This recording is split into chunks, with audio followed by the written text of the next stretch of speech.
KS Lakshmanarao YouTube peoples ఛానల్కి హృదయపూర్వక స్వాగతం. అందరికి కూడా శుభాకాంక్షలు తెలియచేస్తా ఉన్నా. ఈరోజు ఒక ముఖ్యమైనటువంటి టాపిక్ గురించి మీతో మాట్లాడబోతా ఉన్నాను. ఇటీవల దేశంలో పెద్ద ఎత్తున మీ అందరికీ తెలుసు కాక్రోచ్ జనతా పార్టీ అనే దాని మీద చర్చ జరుగుతూ ఉంది. కాక్రోచ్ జనతా పార్టీ CJP అని దాన్ని సింపుల్గా వాడుతూ ఉన్నారు. ఈ కాక్రోచ్ జనతా పార్టీ అనేది సోషల్ మీడియాలో ఆన్లైన్ ద్వారా ఏర్పడటానికి ప్రధానమైన కారణం ఏంటి? ఫస్ట్ ఆ పాయింట్ చెప్తాను మీకు. ప్రపంచంలో ముఖ్యంగా మన దేశంలో మనం చూసినప్పుడు రాజ్యాంగ నిర్మాతలు ఏం చెప్పారంటే judiciary is the custodian of constitution అని చెప్పారు. అంటే భారత రాజ్యాంగాన్ని పరిరక్షించాల్సింది న్యాయ వ్యవస్థ మాత్రమే.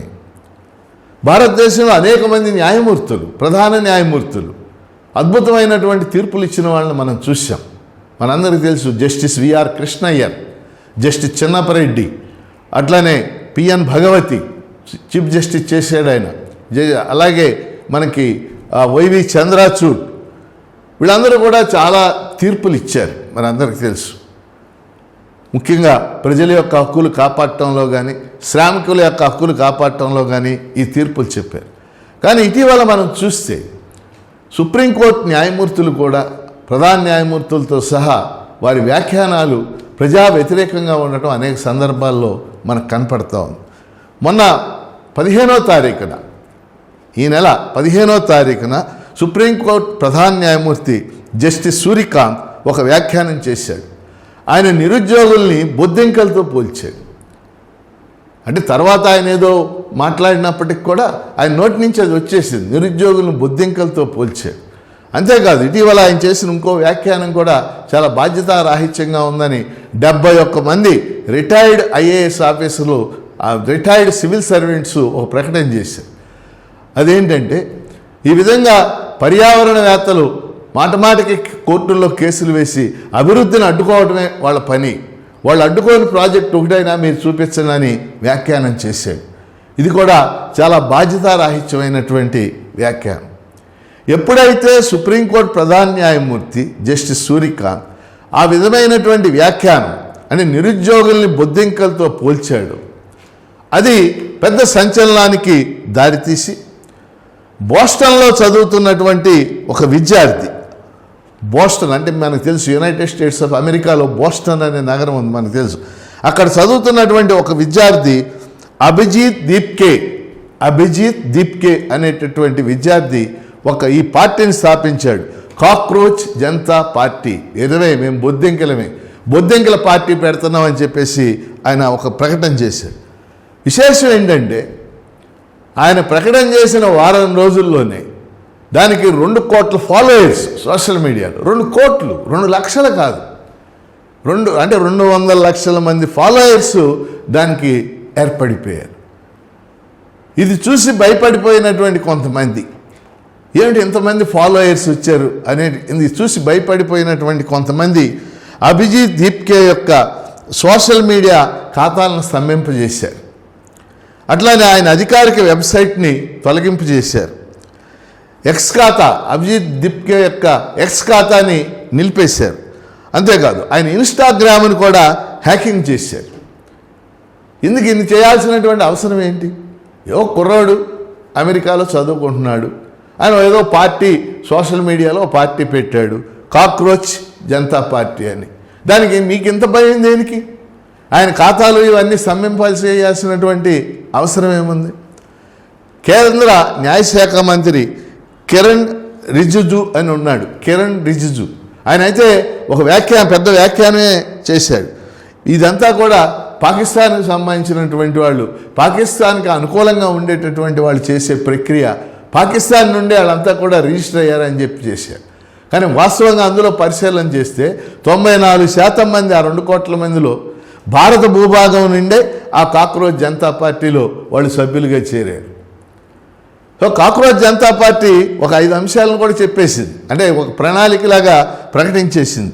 ఏమిటి అది ప్రకటించింది? 1, న్యాయమూర్తుల యొక్క పదవీ కాలం అయిపోయిన తర్వాత, ముఖ్యంగా సుప్రీంకోర్టు వాళ్ళని ఇతర పదవుల్లో నియమించరాదు. ఏముంది అందులో తప్పు? న్యాయమూర్తుల పదవీ కాలం అయిపోయాక వాళ్ళని ఇతర పదవుల్లో నియమించకూడదు అంటున్నారు. కరెక్టే కదా. వాస్తవంగా అది రాజ్యాంగంలోనే పెట్టాల్సింది, పెట్టలేదు. అప్పుడు వాళ్ళంత దూరం ఆలోచించలేదు. మనం ఒక ఉదాహరణ చెప్పుకోవాలంటే మనందరికీ తెలుసు, ఆయన రంజన్ గగోయ్ సుప్రీంకోర్టు ప్రధాన న్యాయమూర్తికి చేశాడు. పదవి అయిపోవడానికి 10-15 రోజుల ముందు వరుసగా 10 తీర్పులు చెప్పాడు. తీర్పులన్నీ ప్రభుత్వానికి అనుకూలంగా అని చెప్పాడు. అది జరిగిన కొద్ది కాలానికే ఆయన రాజ్యసభ సభ్యుడిగా నియమితులయ్యారు. మనందరికీ తెలిసినటువంటి విషయం. It is a open fact అది. ఇంకో విషయం, రెండో విషయం ఏం చెప్పారంటే ఓటు హక్కును సంరక్షించుకోవాలి.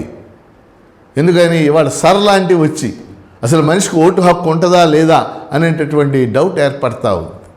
ఎందుకంటే ఓటు హక్కు రాజ్యాంగం ఇచ్చినటువంటి హక్కు. డాక్టర్ అంబేద్కర్ చెప్పాడు, ఒక ఓటు, ఒక విలువ, ఒక మనిషికి ఉన్నటువంటి ఓటు వల్లే అతనికి విలువ ఉంటుంది. ఓటు దగ్గర ఏంటి, అదానికైనా అదే ఓటు, ఓ దళితుడికైనా అదే ఓటు. కాబట్టి ఓటు అనేది ఒక ఇంపార్టెంట్ వెపన్ అది. కానీ వాళ్ళ భారతదేశంలో ఇష్టానుసారంగా ఓట్లు తొలగించడం మనం చూస్తున్నాం. మూడో విషయం వాళ్ళు ఏం చెప్పారంటే మహిళలకు 33% రిజర్వేషన్ కాదు 50% రిజర్వేషన్లు ఉండాలని వాళ్ళ మేనిఫెస్టోలో ప్రకటించాడు. అలాగే మీడియా స్వతంత్రంగా వ్యవహరించాలని ప్రకటించాడు. అట్లాగే పార్టీ మార్పిడి, ఒక ఎమ్మెల్యే కానీ ఎంపీ కానీ పార్టీ కనుక మారితే వాళ్ళకి 20 ఏళ్ళ దాకా పోటీ చేసే అవసరం, హక్కు ఉండకూడదు అని చెప్పాడు. అంటే ఒక 5 అంశాలు చెప్తే పెద్ద ఎత్తున ముఖ్యంగా యూత్ అట్రాక్ట్ అయ్యి 2 కోట్ల మంది సభ్యులుగా చేరారు. అంటే ఆ చేరటం అనేది అధికారంలో ఉన్న వాళ్ళకే భయం పుట్టించే అంత చేరారు. కాబట్టి ఇక్కడ 2-3 విషయాలు మీ దృష్టికి తెస్తున్నాను. మొదటి విషయం, న్యాయ వ్యవస్థ, భారత రాజ్యాంగాన్ని రక్షించాల్సినటువంటి న్యాయ వ్యవస్థ ఎంతో బాధ్యతగా ఉండాలి. బాధ్యతగా ఉండాల్సినటువంటి న్యాయమూర్తి, మన ప్రధాన న్యాయమూర్తి గారు ఇంకా బాధ్యతగా వ్యవహరించాల్సిన అవసరం ఉంది అనేది ఇది మనకి తెలియచేస్తుంది. రెండో ముఖ్యమైన అంశాన్ని ఈ వీడియోని చూస్తున్న వాళ్ళు అందరూ గమనించాల్సిన చాలా ముఖ్యమైనటువంటి అంశం ఏంటంటే జనరేషన్ జెడ్. మనందరికీ తెలుసు, ఇవాళ జనరేషన్ జెడ్ అనేది ఒక పెద్ద ప్రకంపనం సృష్టిస్తూ ఉంది. జనరేషన్ జెడ్ నేపాల్లో ప్రభుత్వ మార్పిడికే కారణమైంది, మనందరికీ తెలుసు. ఇవాళ అక్కడ పెద్ద నేపాలీ కాంగ్రెస్ లాంటి పార్టీలు కూడా, ప్రచండ లాంటి వాళ్ళు ఓడిపోయి జనరేషన్ జెడ్తో కనెక్ట్ అయిన వాళ్ళు ఎన్నికయ్యారు. వాళ్ళు ఏం మార్పులు తెస్తారో అది వేరే విషయం. అలా బంగ్లాదేశ్ తిరుగుబాటులో కూడా జనరేషన్ జెడ్ కీలక పాత్ర పోషించింది. దానికంటే ముఖ్యంగా ఇటీవల మనం తమిళనాడు ఎలక్షన్స్ చూసాం. తమిళనాడు ఎలక్షన్స్లో విజయ్ పార్టీ గెలుపొందటానికి జనరేషన్ జెడ్ యూత్ మొత్తం కీలక పాత్ర పోషించింది. బహుశా అందువల్లనే పాలకులు భయపడుతున్నారేమో. అందుకని ఇక్కడ అందరం కూడా గమనించాల్సిన ఒక ముఖ్యమైన అంశం ఏంటంటే ఈ ఆస్పెక్ట్లో రాజకీయ పార్టీలు కూడా, భారతదేశంలో ఉన్న రాజకీయ పార్టీలు కానీ, భారతదేశంలో ఉన్న మేధావులు కానీ, నిపుణులు కానీ, అందరం సామాజిక విశ్లేషకులను కూడా గమనించాల్సింది.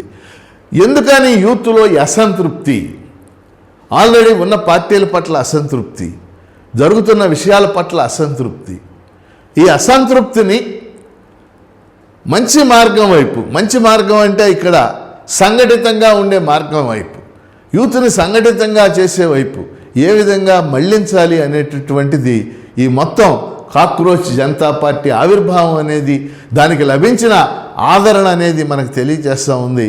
కాబట్టి దీని మీద ఒక చర్చ జరగాలి. కాక్రోచ్ జనతా పార్టీని స్థాపించినటువంటి అభిజిత్ తీప్కేని కూడా ఇబ్బంది పెట్టడం అనేది కరెక్ట్ కాదు. ఆయన తల్లిదండ్రులను కూడా ఇబ్బంది పెడుతున్నారని చెప్పేసి నేను ఎక్కడో చదివాను. ఇది కరెక్ట్ కాదు. పాలకులు తమ వైఖరిని మార్చుకోవాలి. ఎందుకు జనరేషన్ జెడ్ పెద్ద ఎత్తున ఇంత అసంతృప్తికి గురయ్యి ఆ అసంతృప్తిని రకరకాల రూపంలో వ్యక్తం చేస్తున్నారనేది అందరూ కూడా విశ్లేషించుకోవాలి. ఆ అసంతృప్తిని ఛానలైజ్ చేయడానికి ఏం చేయాలనేది ఈ సంఘటన మనకి తెలియచేస్తా ఉంది. అయితే కొంతమంది దీన్ని ఇంకో ఎక్స్ట్రీమ్కి తీసుకెళ్తున్నాడు. మొత్తం ఇది ఒక భారతదేశంలో పెద్ద మార్పుకి వెళ్ళిపోద్దని చెప్పేసి. భారతదేశంలో మనం గమనించాల్సిన ముఖ్యమైన అంశం ఉంది. నా అభిప్రాయంలో భారతదేశంలో 28 రాష్ట్రాలు ఉన్నాయి ఈ రోజున. కొన్ని కేంద్రపాలిత ప్రాంతాలు ఉన్నాయి. జమ్మూ కాశ్మీర్ కూడా కేంద్రపాలిత ప్రాంతంగా ఉంది ఈ రోజుకి కూడా. ఒక్కొక్క రాష్ట్రం ఒక్కో దేశం లాంటిది భారతదేశంలో. ఒక్కో రాష్ట్రానికి ఒక ప్రత్యేక లక్షణం ఉంది. కేరళలో ఉండే లక్షణాలు వేరు, తమిళనాడులో ఉండే లక్షణాలు వేరు, మహారాష్ట్రలో ఉండే లక్షణాలు వేరు, ఒడిశాలో ఉండే లక్షణాలు వేరు. అందుకని అంత మొత్తం దేశమంతా కూడా ఈ రకమైనటువంటి అసంతృప్తి పెళ్ళుబుకి జరిగేటటువంటి పరిస్థితి ఉంటుందా? ఇదంతా కూడా ఒక చర్చ జరగాలి. ఒక సంఘటిత రూపంలోకి ఈ అసంతృప్తిని మార్చడానికి ప్రయత్నం జరగాలనేది నా అభిప్రాయం అని చెప్పేసి తెలియజేస్తూ సెలవు.